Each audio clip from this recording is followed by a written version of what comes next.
for your opening statement. I'd like to follow up on this. Back during the days na buo kaming lahat sa TWG, this was already in the pipeline. Everything being discussed here was already in the pipeline. The rules, the regulations, the penalties, the sanctions, even up to blacklisting at TNC was being discussed. May matrix ho kaming ginawa para dito. And we were working on this matrix with everyone involved, stakeholders, private, and also the agencies involved, no? And back in the day, we also had the MC Taxi Watchdog. Ang trabaho po na MC Taxi Watchdog was to report every single violation na makikita nila on the road. So who is this MC Taxi? Kayo po yun. Okay, so I was reporting to DOTR directly through the office of USEC Hope Libiran. okay, so anong ginawa po ni Yusek Libiran doon sa mga binabato niyo po? Everything that we report, we discuss in every TWG, and we address the issues, like for example, yung hindi pagsunod sa, as small as yung hindi pagsuot ng sapatos, not wearing the proper uniform, lahat ho yun kasama doon sa pinag-uusapan namin. But back in the day, hindi ho ganun ka-prevalent ang accidents. But when the TWG stopped, nung hindi na kami pinapatawag at hindi na kami nagiging active sa TWG, and with the acquisition of MoveIt, then things grew exponentially in terms of road accidents.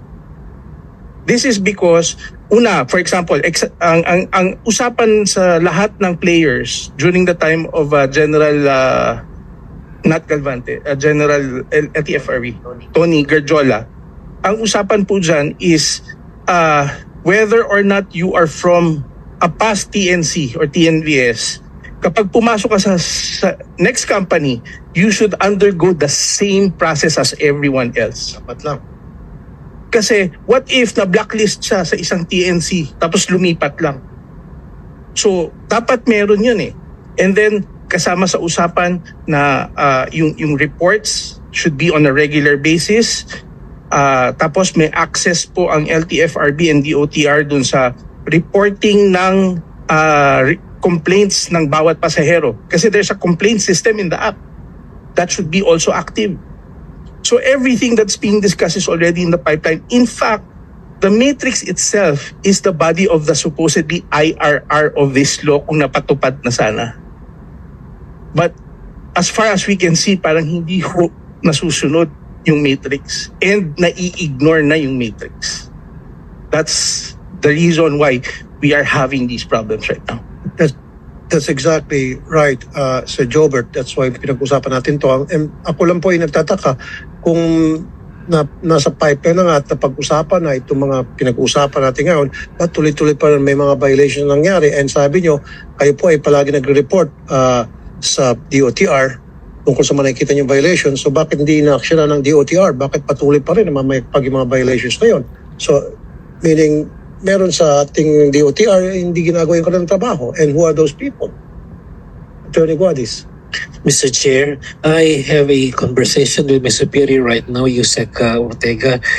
He will invite them this coming week to continue the practice which was done in the past administration. Kasi sa ngayon po, wala na po yung mga meetings under the current Kasi administration. biglang in-out daw sila sa mga TWG. Patawag dati. Yeah, Wala thank you, pasabi. Your Honor. No, when I assumed office po, ito na po yung ating TWG, and then we're getting information regarding yung mga nakaraan. And I was able to, somebody from our right side po, no, nag-contact sa amin. So base po dito, I think it's fair, no? Because nakikita ko po yung mga positive information that we gather from them. Things that are, ika nga kung ipagpatuloy natin, mas maganda po yung pag-implement at pag-monitor, especially with the support ng mga players and with our present TWG and our veteran TWG.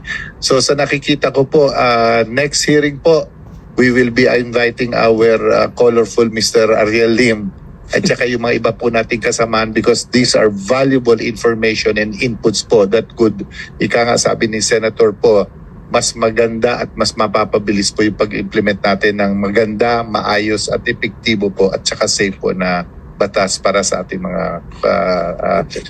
customers po. Thank you, sir. Pero you baka ko makalimutan kasi kaya ko pati nakikita to si Mr. Maglungsod at hindi na bimik at tahimik nung last time. Siya yung isa sa pinakamaingay. Sir, wag na kayo maghabal-habal kasi inamin mo nung last hearing na pala na ikaw ay naghahabal-habal. At dahil mabagal ang kilos ng mga taga-gobyerno natin, particular LTFRB. Pero it doesn't mean na ikaw ay gagawa na ng violation, lalabag ka sa batas. Dahil lamang hindi kumikilos yung ating mga taga-gobyerno, don't do that. Otherwise, papahuli kita. Ang tanong lang naman, everybody na dumadaan sa proseso, gumagawa ng tama at ikaw, pagbibigyan ka namin just because hindi ka na makapag-antay, kaya ikaw ay magbabaylit ng batas. No. Dapat huliin niyo ito si Mr. Maglungsod pag nakita niyo sa kalye naghabal-habal. mauhuli po nila akong officer po. Madaling araw po ako nabiyahe kaya. Di bantayan niyo na madaling araw. To. Hindi po. Tapos ipaskil niyo yung mukha ni Mr. Maglungsod sa bawat istasyon. Sige. Ipaskil sa social media. But anyway, Mr. Maglungsod, the reason why I'm telling you this is huwag niyo na pong gawin yan dahil pinag-usapan lang natin yung pag nagkaroon ng disgrasya. Siyempre, naghabal-habal ka, walang insurance yung iyong pasahero. O, sino babayad ng pag-hospitalization? Kapag namatay, palayo lang. Sino mag-shoulder ng mga burial expenses, etc. So, delikado talaga yung paghabal-habal. Which, at the same time, bawal naman talaga yan. So, hindi mo pwedeng gamitin yung dating sinabi mo dito last time, kasi ang tagal-tagal na, puro pilot study, kaya ako naghabal-habal na. Wrong. Yung iba nag-aantay, pero ikaw hindi ka makapag-antay. So, what makes you so special? Mr. Chair, at least itong resource person natin nagsasabi ng Yes. totoo. Ito. Diba? Dami Hindi, pero nakapulot tayo. Pero tama yung sinasabi nyo. Siyempre, hindi naman porket nagsabi ka ng totoo, excuse ka na. Ayaw natin maging ehemplo ka na mali sa ibang mga kababayan natin. Well, alam naman natin na talaga merong habal-habal. Okay? Kaya lang, sabi niya, kaya siya naghabal-habal kasi nga mabagal ang kilos ng LTFRB ng DOTR. Kaya DOTR at LTFRB, do your share dito sa pag-resolve nitong issue sa habal-habal. Bilis-bilisan yung action para yung mga tulad ni Mr. Maglungsod hindi na maghabal-habal.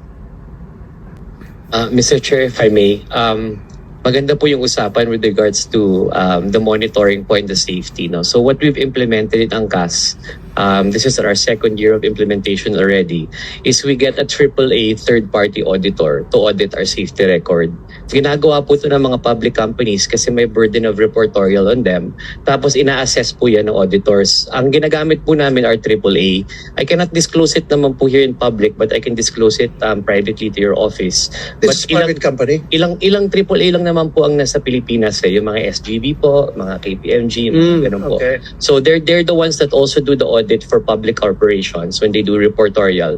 Yung safety record po namin na 99.997% audited po yan by third-party AAA auditor. So I think that's one way for us to be monitored para at least maalam natin na hindi naman po nila ilalabag yung sisirain yung reputation nila for a company like ours so that we can all be able to help in terms of the reportorial matters to the regulators. Quick question, Mr. Chair. Magkano nga ba yung insurance ninyo for the passengers? Ano yung maximum amount?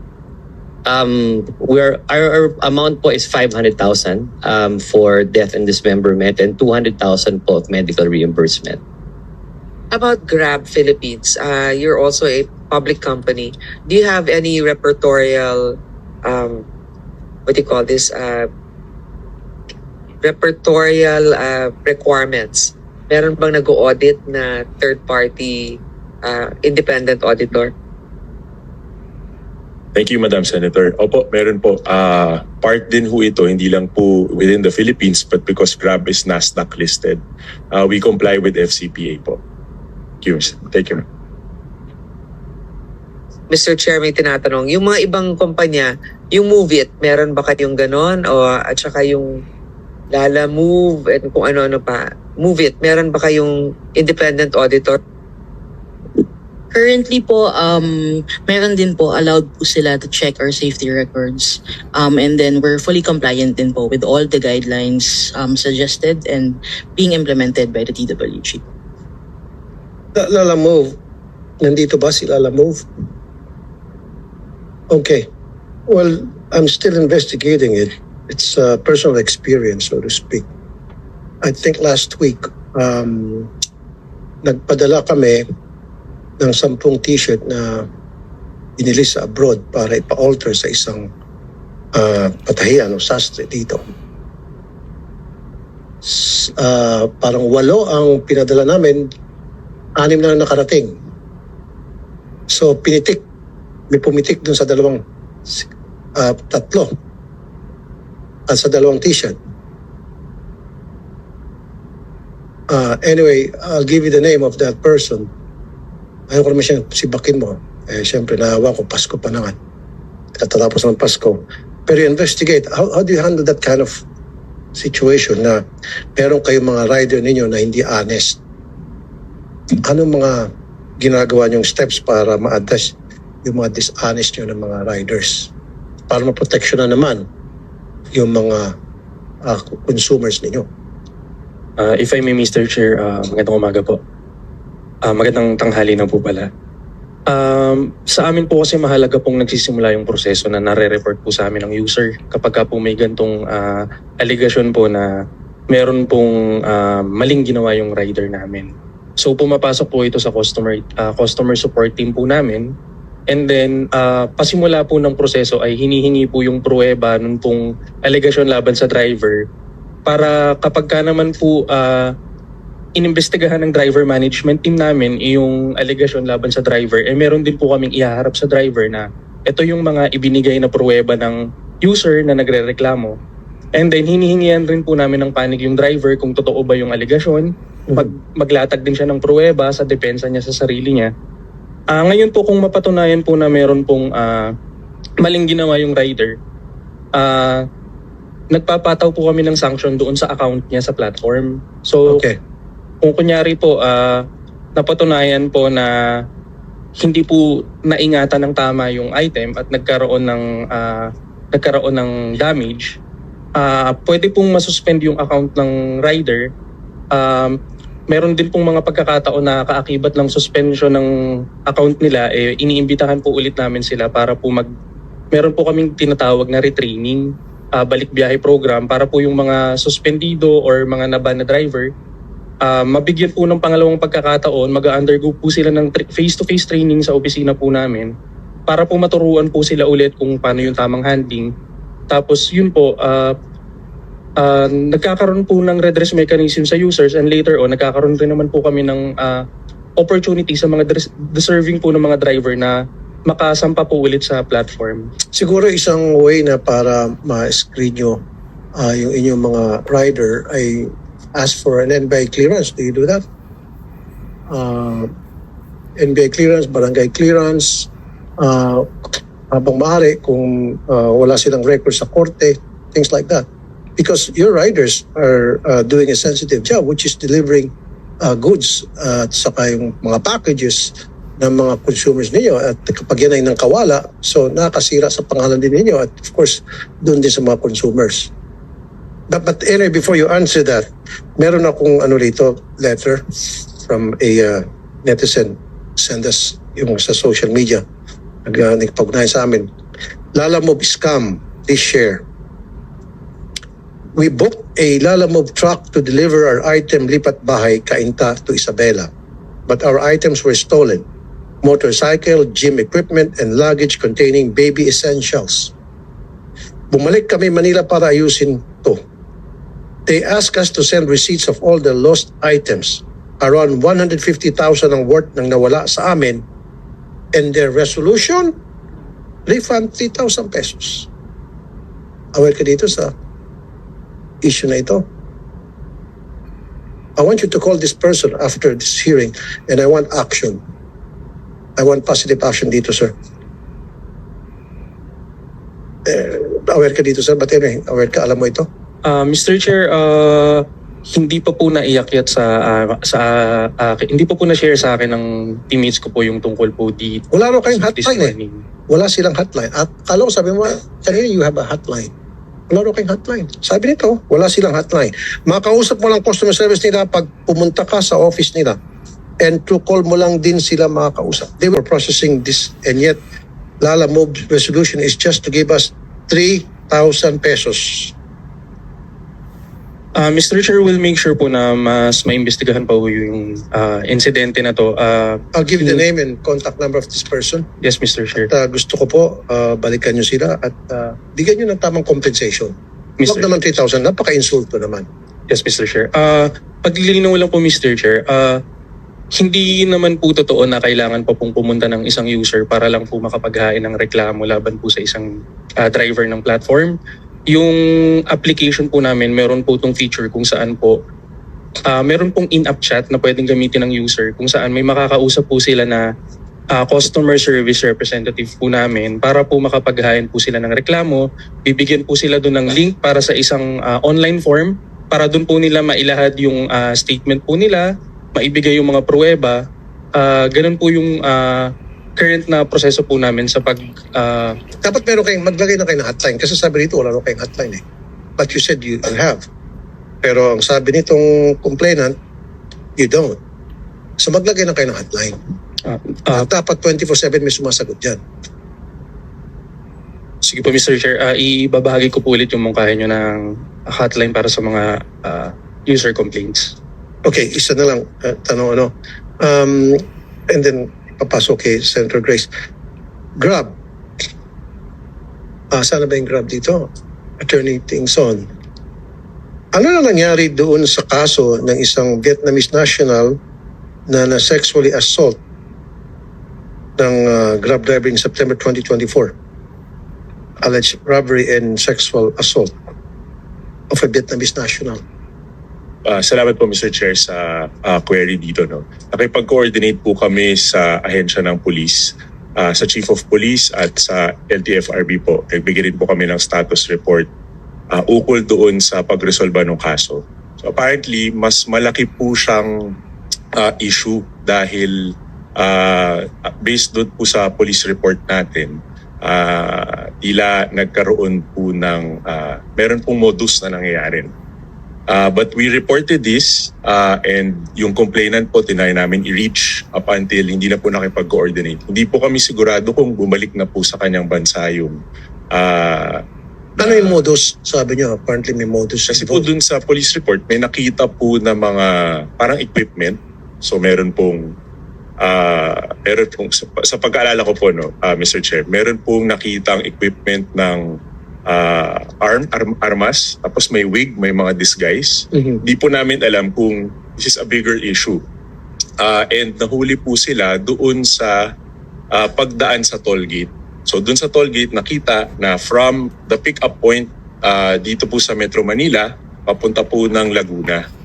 So nireport din po natin lahat po ng nangyari doon sa application, sinumiti po natin siya sa police at nakipag-coordinate po tayo. So itong driver, meron siya mga kasabwat kasi sabi mo modus.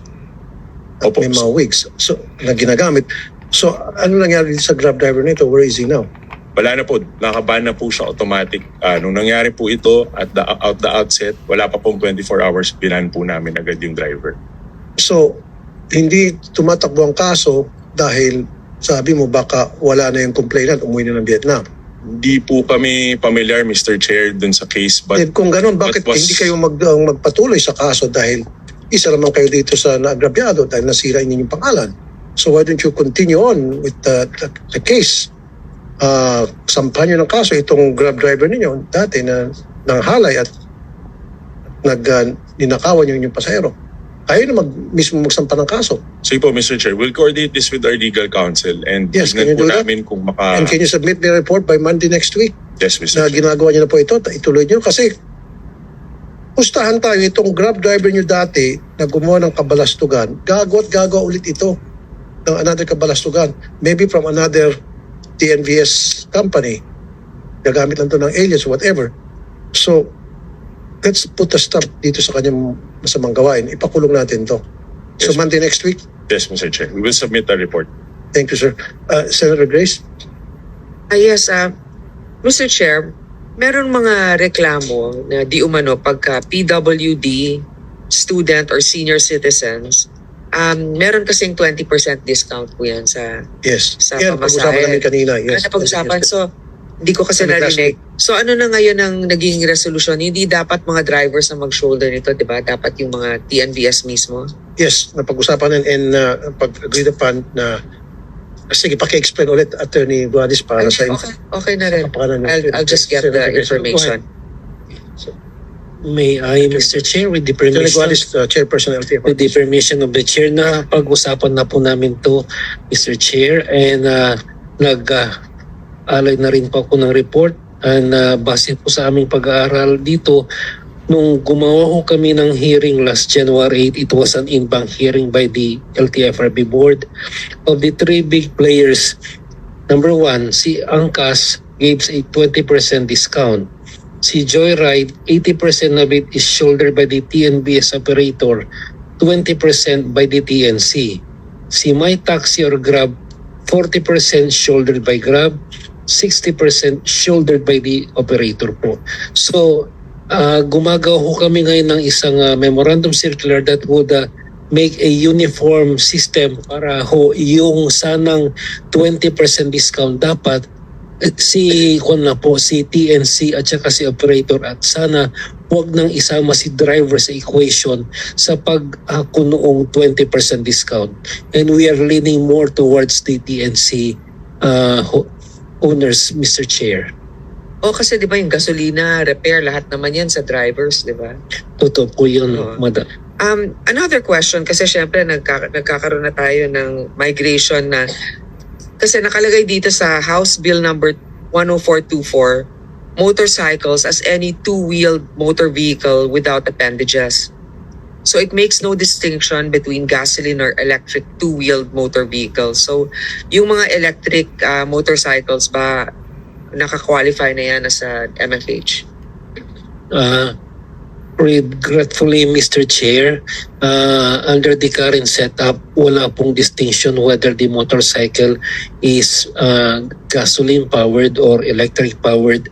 But we were hoping that in the passage of the law, we will come up with an IRR that would make a distinction and that would put an electric vehicle in a higher level than a gasoline-powered motor vehicle, Mr. Chair. Tama po, we have to give tax incentives or permit incentives for those that are using clean air modes of transportation. So I'm happy that you're working towards that. Do we have an estimate of how many motorcycles will be operating once MFH is legalized, at least in the metropolitan area, NCR? Mr. Chair, what we have with us right now are the current records kung ilan po yung nag-ooperate. In the entire Metro Manila, we have about roughly about 45,000 for Metro Manila as of the time I came in. For the provinces, we have roughly about 12,000, Mr. Chair. This is the number that we have for the motorcycle taxi only for the pilot study, Mr. Chair. It can go up as soon as a law is passed and an IRR is issued. But for now, we maintain this number kasi po pilot study pa lang po ito. Matagal na nga yung, unless magkaroon ng batas, right? Then magiging Pero 45,000, ano yan? Sabay-sabay or merong schedule, may shift? Mr. Chair, ayon din po sa pag-aaral namin, magugulat po kayo na most of these are part-time drivers, Mr. Chair. So hindi About 61%, ayon po sa ginawa naming datos, Mr. Chair, ay part-time drivers, and only about 40% of these are full-time drivers. And of this number, napag-alaman din po namin that most of the users po ay yung mga pumapasok sa trabaho at sa eskwela. And then the irony there, Mr. Chair, is that this only use papuntang trabaho, papuntang eskwela, pabalik po, they prefer yung four wheels like a jeepney. So ang essence ito is nagmamadali. So they use the motorcycle taxi. While you mentioned also the jeepney, yun nga, yung pagkakaroon nga nitong consolidation. Tapos na ba yung ano? Sorry Mr. Chair, tatanungin ko lang habang nandito yung ating chairman ng LTFRB. Tapos na ba yung route rationalization para sa consolidation ng mga jeepney operators? Yeah, Your Honor, if I may, tama-tama pa yung question ni Senator po. As per sa GAA po na na-approve po, no, we will be reaching 50% po. Sorry, the end of 2025 and then 100% po by end of 2026. Yun po yung second phase ng modernization at pinapabilis na po namin yan. So teka muna, so 50% pa lang ngayon, tapos next year 100%. Pero nire-require na ninyo na 100% consolidated. Diba? Yeah, basically po yung first part nga po yung sa consolidation para po malaman po muna natin kung sino po yung interesado to go to the program. Kasi importante po on our part is we will know kung ilan yung interesado. Kaya nga po nagkaroon tayo ng maraming extension para talagang malaman natin. And then umabot nga po ng 86%. So the next step po natin ngayon is the route rationalization. So sinasabi po ninyo, lahat na ngayon na nagpapasada, meron ng kasamang kooperatiba. Yes ma'am, Okay. kooperatiba or corporation po. Tama po. Okay, so dapat na-upgrade yung makina nila na maging compliant, hindi pa. Hindi pa po. Yung after the route rationalization which is 25-26, no? Doon pa lang po papasok yung obligasyon na po nila mag-modernize. Kasi hindi po natin sila pwedeng ipa-modernize ngayon kasi hindi pa tayo sure ilan ba talaga ang kailangan na sasakyan sa ruta. At saka, alam ba ninyo kung nagpapahiram yung Land Bank, DBP ngayon o hindi pa rin? May report ata po kaming naibigay so may mga certain parts po na hindi po Hindi pa totally rin. po. Yes, Okay, ma'am. kasi alam mo papunta lang dito Mr. Chair, siguro hindi na makakaya ng driver. Grabe bumuga yung isang jeep. So alam ko hindi pa yun modernized or hindi pa na-upgrade. Bigay ko sa yung video pero talagang masama. Tulungan na lang natin sila kasi alam ko, sino ba naman na may gustong may sasakyan na bumubuga ng ganyan? Obviously, hindi nila kaya bayaran yon. Pero yun nga, yun yung mga bagay na sana, yung mga bangko naman natin, dahil ito naman ay proyekto ng gobyerno, bakit hindi naman nila sila nagpapahiram? Hihingi sila ng mga kung ano-anong mga requirements. Kaya mas mabuti rin siguro sa kooperatiba, tulungan ng kooperatiba na makasecure ng loan yung ating mga drivers. So yun lang, Mr. Chair. Salamat.